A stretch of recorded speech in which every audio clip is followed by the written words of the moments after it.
আজকে আমরা করব দেখো গেরি আলু পেঁয়াজ পোস্ত। তার জন্য আমি গেরি আলু আর পেঁয়াজ একসাথে কড়াইয়ে ফ্রাই করতে দিয়েছি। বেশ কিছুক্ষণ এটা ফ্রাই করে নিতে হবে, নুন হলুদ সব কিছু ছাড়াই আমি কিছুক্ষণ ফ্রাই করব।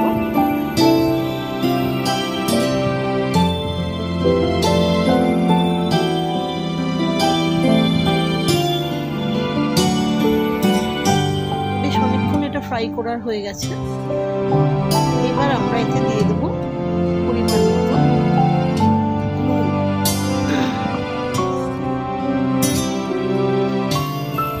তারপর এবার একটুখানি হলুদ দেবো হাফ চামচ,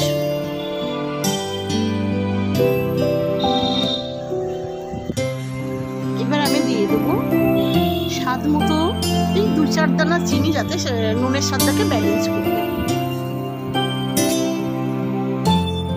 কাশ্মীরি মির্চ দিয়ে দিলাম হাফ চামচ। এবার এটাকে মিশিয়ে নিয়ে আবার কিছুক্ষণ ফ্রাই করে নিতে হবে। দেখো এইভাবে মিশিয়ে আমি কিছুক্ষণ ফ্রাই করে নিয়েছি। এবার এতে আমি দিয়ে দেবো অল্প পরিমাণ মতো জল।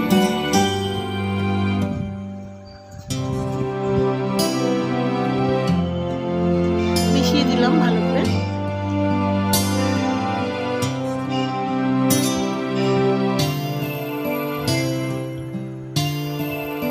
আলুটা সেদ্ধ হওয়া অবধি আমাদের অপেক্ষা করতে হবে। একটা ঢাকা দিয়ে গ্যাসের ফ্লেমটা মিডিয়াম করে দিলাম। এখানে একটা মিক্সিং জারে আমি নিয়ে নিয়েছি 3টে কাঁচা লঙ্কা, কিছুটা পোস্ত আর কিছুটা কাজু ছিল, এই 4-5-6টা মতো, 4-5টা মতো। সেটা বেটে আমি দিয়ে দিলাম আলুটাতে। আলুটা এই সময় খুলে দেখলাম 90% সেদ্ধ হয়ে গেছে, ঠিক ওই সময় দিলাম। এবার পোস্তটা মিশিয়ে দিলাম ওতে।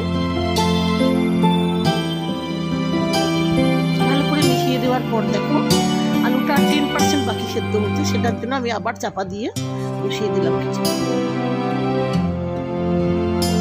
মিডিয়াম ফ্লেমে। আবার কিছুক্ষণ পর চাপা করলাম।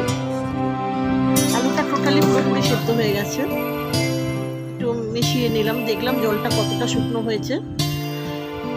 ঠিক আছে, এই সময়েও অনেকে এরকম ঝোল ঝোল রেখে খেতে পারে, বাট আমি আর একটু ড্রাই করবো, এর জন্য ছড়িয়ে দিলাম একটু সর্ষের তেল। পোস্ত বা সর্ষের কোনো রান্নায় একটু সর্ষের তেল লাস্টে নামানোর আগে দিয়ে দিলে স্বাদ ভালো হয়। দিয়ে দিলাম পোস্ত, এটাকে মিশিয়ে নিয়ে কিছুক্ষণের জন্য আমি ছেড়ে দেবো। জলটা আর একটু শুকনো হবে, তেল বেরোবে।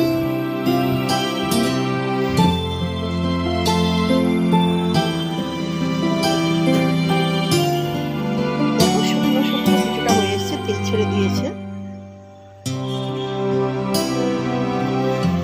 আমাদের গেরি পোস্ত রেডি। গ্যাসের ফ্লেমটা আমি অফ করে দিয়েছি।